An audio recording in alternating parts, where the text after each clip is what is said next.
Lods, may setup tayo dito. Mayroon tayong radio base dito pero naka low power lang yan kasi for testing lang naman. May power supply tayo, SWR. At mayroon tayong setup dito, Lodi, na inilagay, which is andito yung ating antena na walang radials o putol yung isang radials niya. Binaba ko na rin niya yung G7 na yan kasi papalitan ko ng radials dahil nalaglag nga. Ayan yung ating G7. Okay. Oo, nagbo-blurred ka pa. Ayun, Lodi, naka-install na yan. Mababa lang siya, mga nasa around 4 feet, mga ganyan. Okay.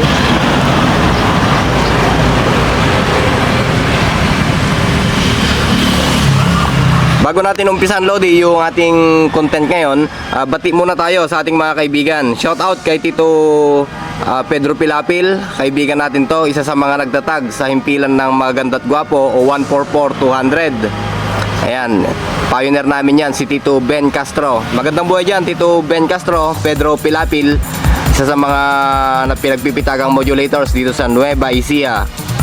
Si Tito Pedro Pilapil. Ayan, shoutout din kay Jose Mario Guson. Magandang buhay, Lods, 73 po dyan.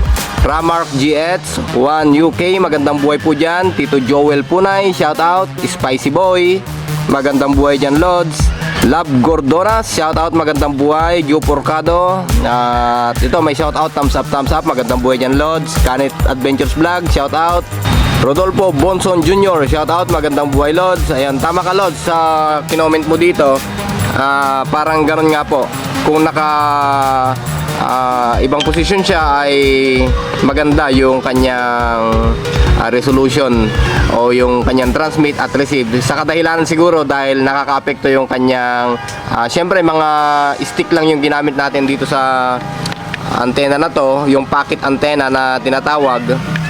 Stick lang din siya na ginagamit sa rubber duck. Pero okay din yon. Yung resulta okay naman, maganda naman. Kaya natsambahan lang po yan. Yung content natin na yan, medyo natsambahan po natin. Okay, shoutout din sa ating kaibigan Mac Punsalan, magandang buhay. JJ Vlog, shoutout, magandang buhay. Yung mga may vlog, Lodi, pakisuportahan. I-click nyo lang yung kanyang mga Google o itong mga ito, mga picture nila, lalabas na yan kung mayroon silang naitatabing mga content, video, mga ganyan, lalabas, mapapanood po natin. Odod si Dods, kaibigan nating Oslick Rabil, magandang buhay dyan, Tito Oslick Rabil, magandang buhay po. A1 T1, shout out, magandang buhay. Hernani Sanchez Marabilia 9491, magandang buhay po. Anong klaseng antena po yung ginamit nyo? RA771, pwede po yun, yung oversize ang gawing element nya. Shoutout din sa ating kaibigan Mona Lisa Gatlabayan, 73 po dyan. Andrew Hipulito, shoutout. And shoutout din sa ating kaibigan Simpine Rubio and Joe Porcado, shoutout, magandang buhay.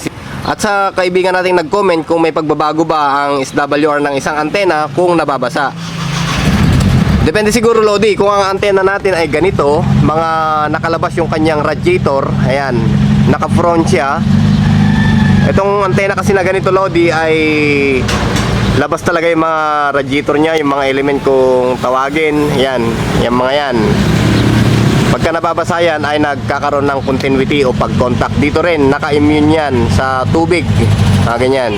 Babago talaga yung kanyang SWR kasi nga po, tubig ulan na po yung nagpapaligo dyan. Pagka umuulan, yung mga kasama natin, nagsasabi sila na parang lumalakas yung kanilang mga radio. Depende sa epekto yan. Kung minsan tumataas ang SWR, kung minsan bumababa yung SWR.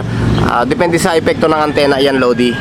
Tapos mga magbabago talaga ang SWR ay yung kagaya ng mga directional antenna, kagaya ng mga ganyang antenna, Lodi, yung mga directional antenna kasi nakalabas ng mga to, nababasa. Yan, ito rin yung mga folded antenna. Ito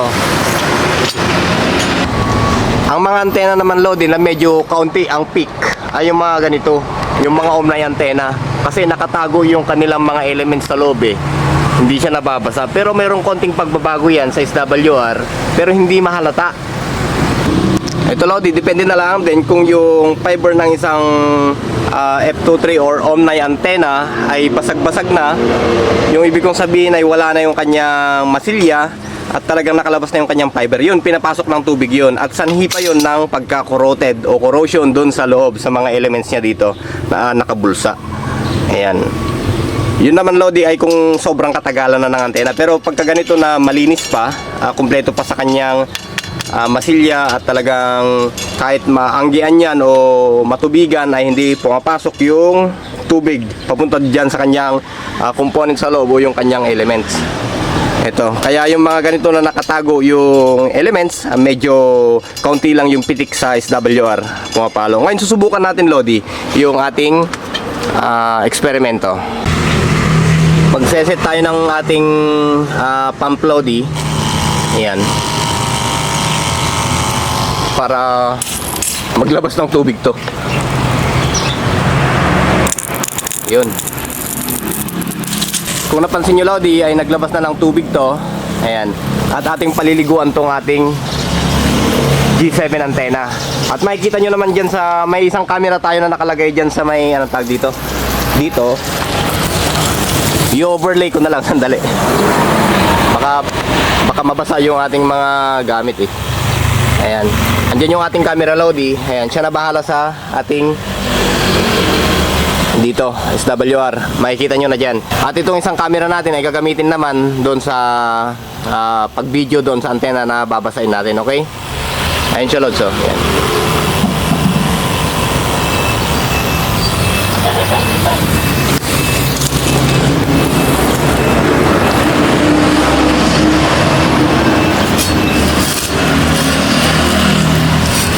Hanap tayo ng magandang view.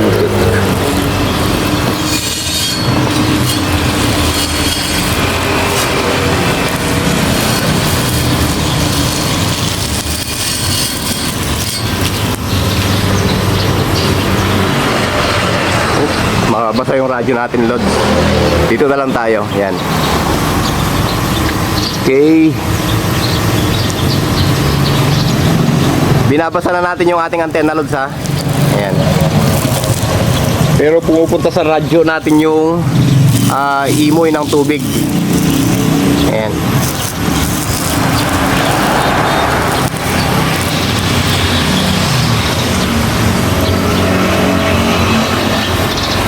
Paliguan natin doon hanggang sa taas. Yan.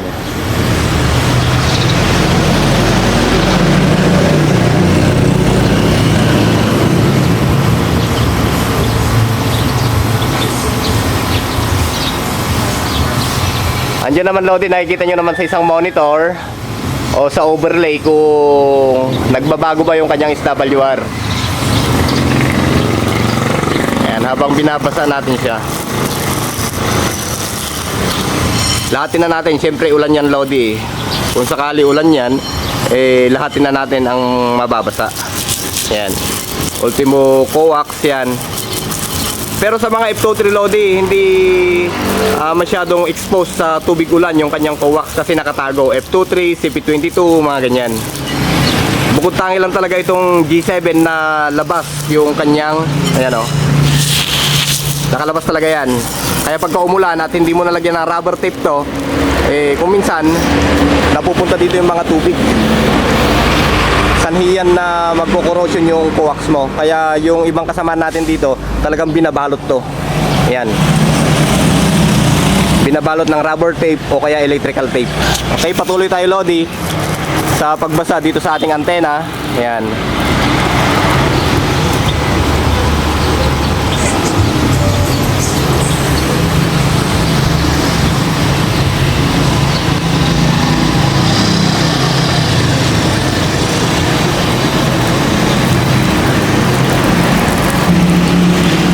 Hindi na natin nakikita yung ating SWR Lodi kung ilan na yung palo niyan. Ako hindi ko nakikita pero mamaya pagka na-edit ko yan, na-overlay ko, mapapansin ko na siya. Okay.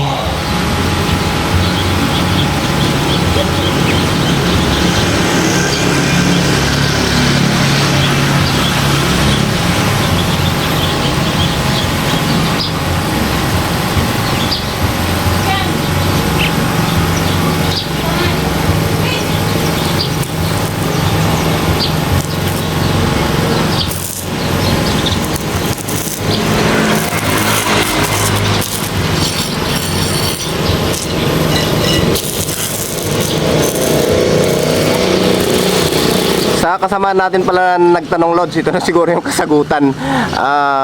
Sa bagay, napaka-basic naman na to na experiment.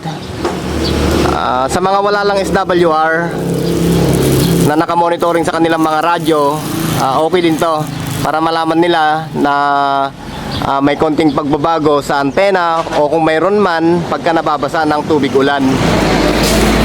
Yung mga walang SWR Lodi, hindi nila ma-analyze to, hindi nila makikita doon sa ginagawa nilang pagbibigay ng transmission, ganyan.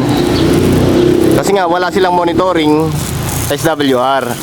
Pero yung may mga SWR, sigurado yun nakikita nila pagka umulan na, tumaas yung SWR ko, bumaba yung SWR ko, o yung analyze ng aking antena dahil nabasa. Ayan, kitang-kita nila yan. Pero yung sinabi ko nga, yung mga walang SWR, hindi nila mapapansin yan. Hanggang sa sabihin na lang ng kausap nila, parang bumaba ka, parang lumakas ka, parang gumanda yung signal mo. Ganun na lang yung i-comment ng kanilang mga kausap. Okay?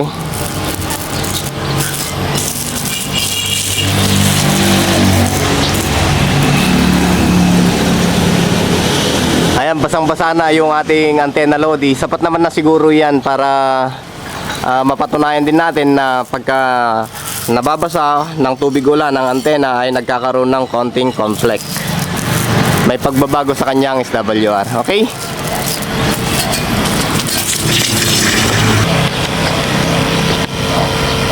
Ito Lodi, pero pagka paghupa naman na ng ulan Lodi o pagka unti-unting natutuyo, ay unti-unti rin namang nagbabago na, bumabalik na sa dati yung kanyang SWR. Hindi naman laging-laging ganon, pero kung sakali man na hindi secured yung pagkakatape ng ating mga antena, pagka laging ganyan ng ganyan, nababasa, prone yan sa corrosion, baka one time hindi mo na siya mapabababa kasi nga corroded na siya. Kailangan mo nang ibabang tuluyan yung buong antena para linisin.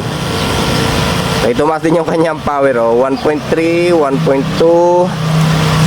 Patayin natin yung ating generator na mini generator sa tubig para hindi masyado maingay Lods. Ayan.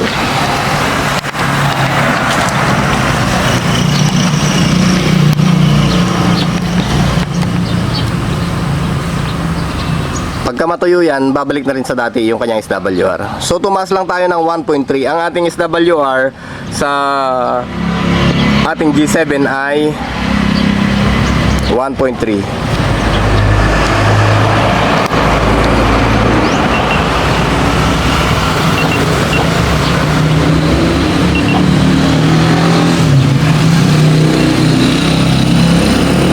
Isa nga pala Lodi, sa mga kaibigan natin na nagtatanong dyan, ba't yung aking antena pagka hinay power ko, sobrang taas ng pagbabago ng kanyang SWR. Meron naman talagang ganun Lodi. Kung bahagya lang naman yung pagtaas, okay pa yon, normal pa yon. Ayan Ayan, ihinay power natin Lodi, nasa 46 watts yung ating radyo, nag 1.4. Nag 1.4 siya, tumaas siya ng bahagya, isang porsyento.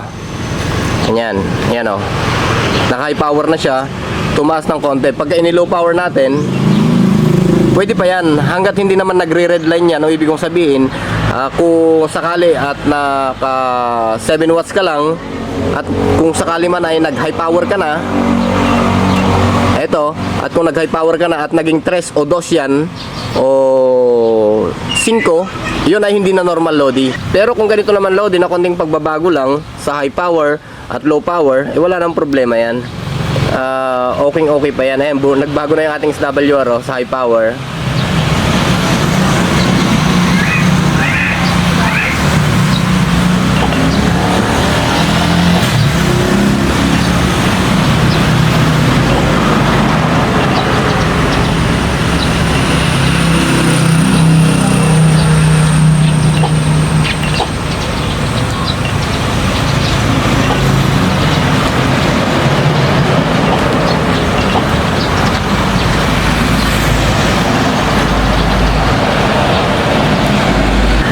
Lodi, kung napansin nyo, nagbago yung ating power output. Ayan naging 12 na siya yung power, tapos naging 1.4 hanggang 1.4 na lang siya. Ayan, napakainit na kasi ng radyo Lodi, kanina pa pala nakasindi. Ayan tapos nag high power, low power pa tayo. Ayan, napakainit na siya. Yan, 45, 1.4. So, kasarapan pa rin yan. At pwede mo naman nang i-adjust kung sakali nasa baba yung antena mo, pwede mo naman nang i-adjust kung sa pamamagitan ng pagbaba, pagtaas ng kanyang mga telescopic. Ayan, oh. Ayan. Bababa mo lang yan mula dito. Saan pa banda?